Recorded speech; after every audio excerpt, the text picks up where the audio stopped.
नमस्कार मित्रों, हमारी सीरीज चल रही है एपिसोड नंबर 14 की, जिसमें हम बात कर रहे हैं भृगु संहिता की।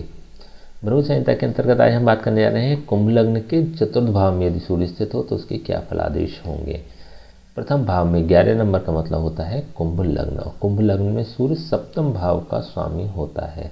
सप्तम भाव का स्वामी होकर जब यह अपने भाव से दशम भाव और कुंडली के चतुर्थ भाव में स्थित होता है तो यह चतुर्थ भाव की हानि करने वाला बन जाता है। चतुर्थ भाव के सापेक्ष नेगेटिव फल प्रदान करने वाला बन जाता है। लेकिन यहाँ पर ना एक पॉजिटिविटी और भी है, वो ये है कि यह अपनी शत्रु की राशि में स्थित है। ये पॉजिटिव इसका गुण हो गया है, ये पॉजिटिविटी हो गई इसकी। वो क्यों हो गई? क्योंकि अगर यहाँ से ये मारक भाव का हमने बात करी थी कि अष्टम भाव और तृतीय भाव दोनों मृत्यु भाव होते हैं, इनके व्यय भाव इट मीन्स कि द्वितीय भाव और सप्तम भाव मारक भाव होते हैं। तो मारक भाव का स्वामी जब चतुर्थ भाव में बैठता है तो अपने मारक के जितने भी फल है वो चतुर्थ भाव को प्रदान कर देगा और स्वयं शुभ हो जाएगा। लेकिन यहाँ पर अगर इसकी मित्र राशि होती तो वह इसके गुणों को, मारक के गुणों को पूरी तरह से एब्जॉर्व कर लेती। लेकिन यहाँ पर इसकी शत्रु राशि है, शत्रु राशि होने के कारण यह पूर्ण रूप से इसको एब्जॉर्व नहीं करेगा।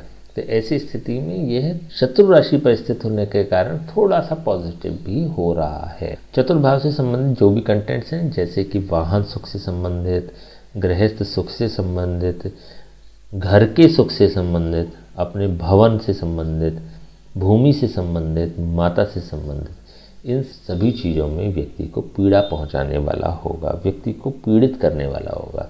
लेकिन ओवरऑल इन सभी चीज़ों की व्यक्ति को प्राप्ति तो होगी। देखिए, पीड़ा कब होती है? पीड़ा की परिभाषा होती है कि जहाँ इच्छा होती है वहाँ पीड़ा होती है। तो व्यक्ति को विशेष रूप से चार्म होता है भौतिक सुखों की प्राप्ति का। जब तक वाहन नहीं है तब तक एक क्रेज रहता है कि वाहन होना चाहिए, तो वहाँ पर पीड़ा होती है। जब वो प्राप्त हो जाता है तो वो भवन में जनरेट हो जाती है जो इच्छा होती है। तो ऐसे इनकी प्राप्ति होती रहेगी, लेकिन ये पीड़ित भी महसूस करेंगे, विशेष रूप से पीड़ित महसूस करेंगे। अपनी डिग्निटी का सवाल होगा, इनकी डिग्निटी का सवाल होगा, ये भौतिक सुविधाओं की उपलब्धता। तो ऐसी स्थिति में ये चतुर्थ भाव को पीड़ित करने वाला ये बन जाता है। चतुर्थ भाव से इसकी सीधी दृष्टि दशम भाव पर है। हमने बताया था कि सूर्य की जो दृष्टि होती है वो पोषण प्रदान करने वाली होती है, और सूर्य जहाँ पर स्थित होता है उसका हानि पहुंचाने वाला होता है। तो चतुर्थ भाव की भले ही ये हानि कर रहा हो, लेकिन दशम भाव को यह पोषण प्रदान अवश्य करेगा। तो व्यक्ति को प्रोफेशनली बहुत वेल सेटल्ड करा देगा। व्यक्ति प्रोफेशनली बहुत कम उम्र में और बहुत तेज़ी के साथ ये सेटल्ड होते चले जाएंगे। तो प्रोफेशनली इनकी एक सोर्स ऑफ इनकम जो होगी वो फिक्स होगी, या फिर कंफर्ट मोड में इनकी सोर्स ऑफ इनकम चलेगी या प्रोफेशन चलेगा। सूर्य होता है नवम भाव का कारक, दशम भाव का कारक और लग्न भाव का कारक। यदि नवम भाव के सापेक्ष देखें तो यह सूर्य अपने से अष्टम भाव पर स्थित है। अष्टम भाव होता है मृत्यु का भाव। लग्न के सापेक्ष अष्टम भाव यह व्यक्ति को संघर्ष कराने वाला होता है। कब संघर्ष कराएगा?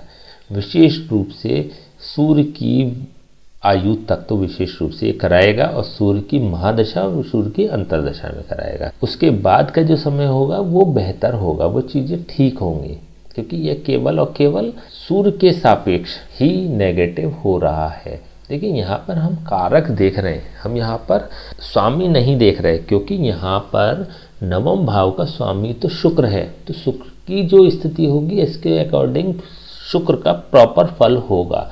लेकिन जब हम यहाँ पर कारक की बात कर रहे हैं तो सूर्य नवम भाव का कारक है, तो केवल अपने वर्ष तक, अपनी उम्र तक विशेष रूप से इफेक्ट प्रदान करने वाला होगा। तो 22 साल की उम्र तक, अथवा सूर्य की महादशा या अंतर्दशा तक। उसके बाद 22 प्लस के बाद व्यक्ति प्रोफेशनली इसकी डेस्टिनी भी वर्क करेगी, इसका भाग्य भी साथ देगा। दशम भाव के सापेक्ष देखें तो हमने बताया कि यह अपने से सप्तम भाव पर स्थित है, इसकी पूर्ण दृष्टि यहाँ पर आ रही तो वेल सेटल्ड होगा। और लग्न भाव के सापेक्ष देखें तो भी ये सूर्य अपने से चतुर्थ भाव में स्थित है, सुख भाव में स्थित है। तो व्यक्ति को मान प्रतिष्ठा, सम्मान दिलाने वाला होगा, व्यक्ति में धैर्य अच्छा होगा, व्यक्ति में कॉन्फिडेंस और विल पावर बहुत अच्छी होगी। तो इस परिप्रेक्ष्य में देखें तो ये सूर्य बेहतर करने वाला हो रहा है। लेकिन यहाँ पर सूर्य व्यक्ति को हृदय से संबंधित रोग प्रदान करने वाला बन जाएगा।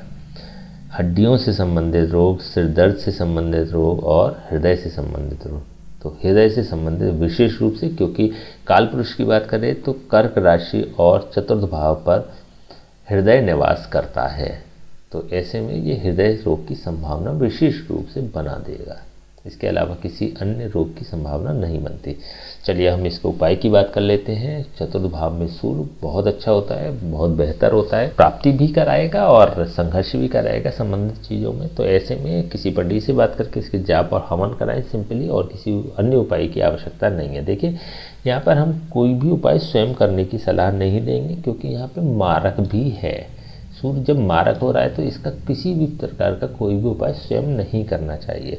तो ऐसे में केवल इसके पंडित से किसी जाप या हवन करा सकते हैं, और समय समय पर कराते रहें। और विशेष रूप से यदि हृदय से संबंधित अगर समस्या होती है और मेजर अगर वो है, तो ऐसी स्थिति में इसको मूव कराना बहुत आवश्यक हो जाता है। तो सीधे सीधे इसको 11th हाउस में ही मूव करा देना चाहिए।